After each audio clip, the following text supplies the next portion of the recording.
A Providence police officer is under investigation after last week's riot. A spokesperson for the Providence police telling ABC6 the officer is now on paid leave while the incident is investigated. It was late Monday night when a group of rioters gathered outside Providence Place Mall. Things quickly escalated and rioters set fire to a police car. Hundreds of people started looting and vandalizing at different spots around the city.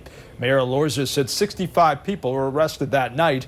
The officer is not being named at this time, and officials are now saying the victim was injured.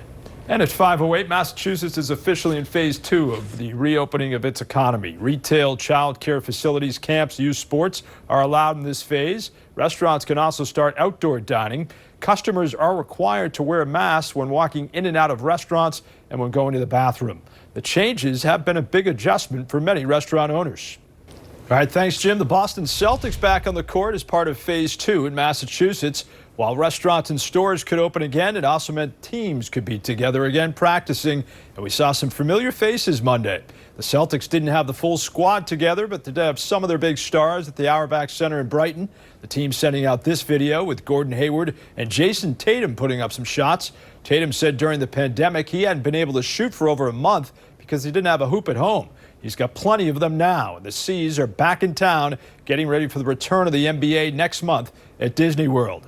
Meanwhile, the Revs weren't shy about taking advantage of the opportunity yesterday, practicing as a full squad for the first time in 3 months. They're preparing for next month's MLS tournament at Disney World. The players reportedly not receptive to the idea, and the stalemate continues.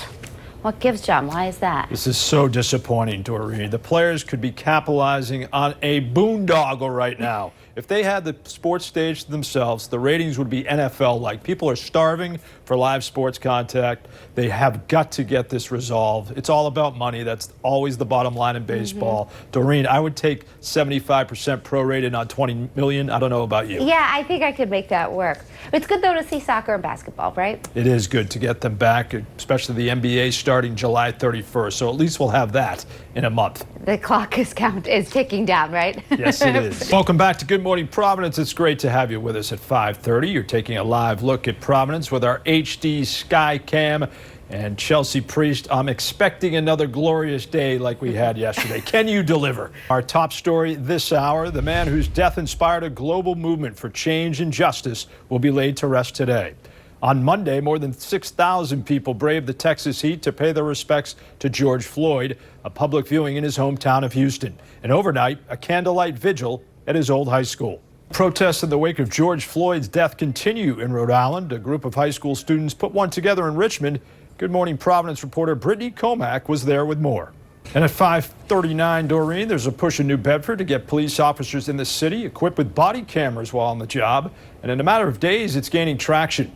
The petition started by a New Bedford high school student who wants to remain anonymous. The petition asking police to take an active role in creating a transparent justice system to protect the community. In just a few days, it has more than 9,000 signatures. We spoke with leaders of the Black Lives Matter movement in the city for their opinion on it. Where's the beef? Still to come on Good Morning Providence. That never gets old. Google is updating its mapping feature. Details on where you can find coronavirus alerts on its app. Google Maps, Doreen, is adding a new feature that alerts users when more cities reopen. ABC's Kenneth Moten has the details in today's Tech Bites. It's time to celebrate the class of 2020. A shout out to Ryan Gilmore. He graduated from Middletown High School. He played football and was an honors student. Ryan will attend CCRI in the fall to study engineering. Congratulations, Ryan, and you can take a bow. Welcome back at 5:53 in political news. President Trump is considering addressing the nation this week to talk about race and national unity. Housing and Urban Development Secretary Ben Carson hinting at a possible speech. The last time the president tried to address the nation about George Floyd's killing, it drew criticism. Government forces cleared out protesters in front of the White House to help create a photo op for the president. Have a hunch, bet a bunch. Twin River casinos are back in business. Casinos in Lincoln and Tiverton welcome gamblers for the first time today since the pandemic began.